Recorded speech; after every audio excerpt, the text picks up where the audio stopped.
And here we are, spotting the bottom right, in the red, representing himself, and I guess all of China, it's Silky.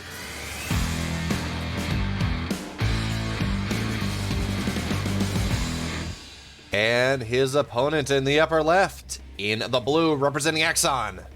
He's the Danish sensation. He's MaxPax.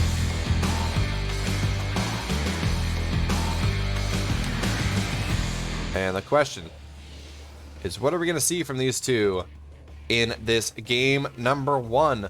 So Silky, I mean, he's probably going to do something a little bit cheeky, a little bit aggressive, but that does not mean that he's not going to take his natural, or take his hatchery and the natural before anything else, because really most Zergal ends, they come off 2 bases. You very rarely see a 1 base thing. I mean, yes, there's a 12 pool, but realistically, the 12 pool is a macro opener, right? It's to be a little, it's to give you some tempo, be a little aggressive, but behind that, you're hitting that drone button. You're playing the drone printer game. You're getting a 3 bases. You're making up for the damage you took, and you're just ideally you're forcing the Protoss to take a much later Nexus, to get a couple Zealots to wall off when they don't want to. So that's why it's really good on, say, Submarine, a map that requires 3 buildings to wall. It's short, means those Zerglings get there faster, so it does a lot more to mess up the Zerg's build, or the Protoss's build, than it would say on this map. So we have the Protoss, or the Probe being a little bit cheeky, just, I guess, taking 2 HP away from this hatchery.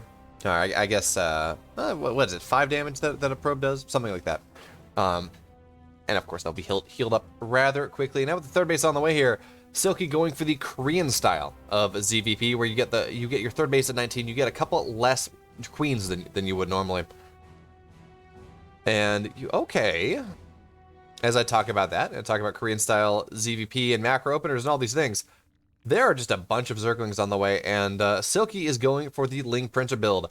Armani likes to do this. Notably, Armani killed Zest with this a couple months ago on Submarine.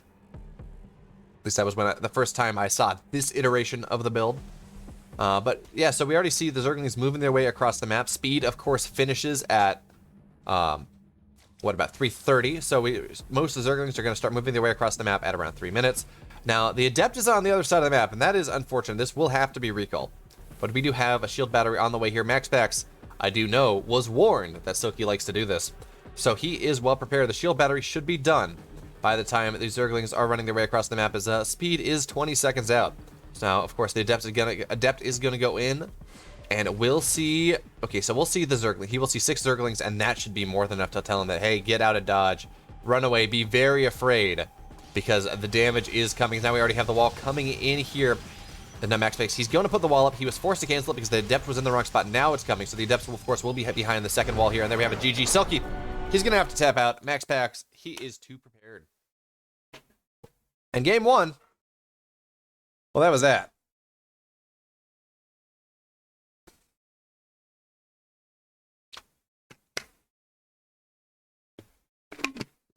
Shield battery plus Adepts plus wall means a dead Zerg. Well, yeah, pretty much means a dead Zerg. I mean, I'm sure there were things that Silky could have tried to do things and maybe get on top of the shield battery, but it was in a good position, or maybe try to kill things, but MaxPax would have just kept rewalling. And eventually just kind of run out of it. So we're just gonna wait here for a second, for our second map.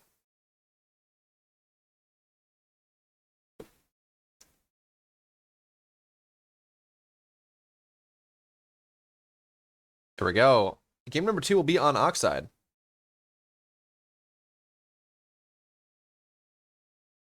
There we go. Already a countdown, already ready to go. Silky versus MaxPax is going to be game number 2 on the way in a second. And it's going to be a good time. The question, what does Silky do here? Game number 1, the Zergling printer did not work, but Oxide, it's a smaller map. And it is, I believe it is a 3 building wall. So if the Zergling printer build is going to work, well, this is a map. This is the type of map. I mean, it's best on Submarine, but this is the kind of map it would work on. And here we go. MaxPax, Silky, game number 2. MaxPax with that tasty 1-0 lead. Let's go. Thank you so much for the follow, Chief Babatund. Chief Babatund? Yeah, sure. Let's go with, if I mispronounce it, please let me know. Tell me how I should actually be saying your name. But here we are in the bottom left.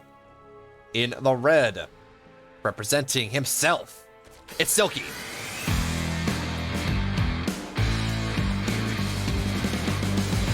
And on the other side of the map, in the blue, going for, well, we see a gate going down, no sort of hatch block early on, but in the blue, representing Exxon, he's MaxPax.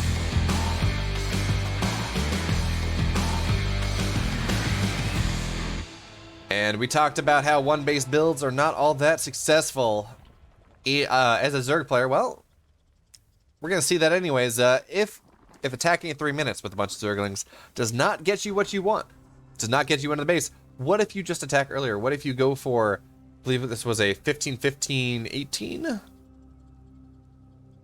Well, we're not going to see the 18 go down, as Silky will be forced to take his natural as his third base, and MaxPax does need to get up in the main base. He does need to see the fact that a gas has been taken. And he will do so. There we go. Okay, so now he sees the gas. He sees the pull timing. Okay, Silky, I know what you're up to. I'm aware of your shenanigans. I want none of them. I want none of this. And I'm going to go, and I'm going to be aware of things. So this, Silky does have to do damage with this. This is not a macro build. This is not what I was talking about, 12 pool, where you kind of send 12 lings across the map, and by forcing out a zealot, or really 2 zealots, and forcing out a wall before the nexus, it kind of evens out. Sometimes you even get a win with it. This needs to get damage done. Now, we do have a third base on the way here, so this is a different version. I think we're going to see a different version of the Zergling printer. This one is going to hit around maybe 3 minutes instead of 3:30. I believe that's the speed timing there. So MaxPax, he's going to have less of a wall. It's harder to get your full wall, harder to get your full wall off, get the shield battery in place when the Zerglings are hitting at 3 minutes with speed instead of 3:30. It's just that extra 30 seconds. It becomes painful. That being said, Silky should hit with less. It's actually okay. It looks like the Stargate is going to be the hold here. So if he can get an Oracle out, he's going to be in excellent shape. But anyway, Zerglings already okay. So this is the solar build that we saw that he actually, I think it was this map that he debuted on. It was in the 6 o'clock position, not the 12 o'clock. But now we do have a bunch of drones moving their way across the map. Of course, with the Zerglings, speed will be done in about 15 seconds. I guess more like 20 seconds. But anyway. Now the Adept is out. There's just very little army on the map here. 2 Adepts, 1 is on the other side of the map, which is not all the greatest. Now we do have a recall here. MaxPax, he got the wall off, and now with the shield battery, this wall is not going down. And yes, 1 Adept. Actually, yeah, I was just gonna say this 1 Adept will die, but really not even. And now we do have an Oracle. It's gonna come out here. Zergling's not doing what they need to. Now with the shield battery overcharged, this Adept in the front is not dying at all. And yes, Cybercore is we're not going to see Warpgate in this game, most likely. But now there are 3 Adepts on the map, and I don't even know what Silky's supposed to do here. I mean, the longer this lasts, the worse it is for him. Yeah, we have another shield battery, another pylon. Oracle's just about halfway done. Do we have chrono energy? We don't, but it still doesn't matter. This Adept is only just now going to go down. It's not even going to go down. The second shield battery's there, and there's just no DPS. There we have it, GG MaxPax. He's moving on to the next round. Silky.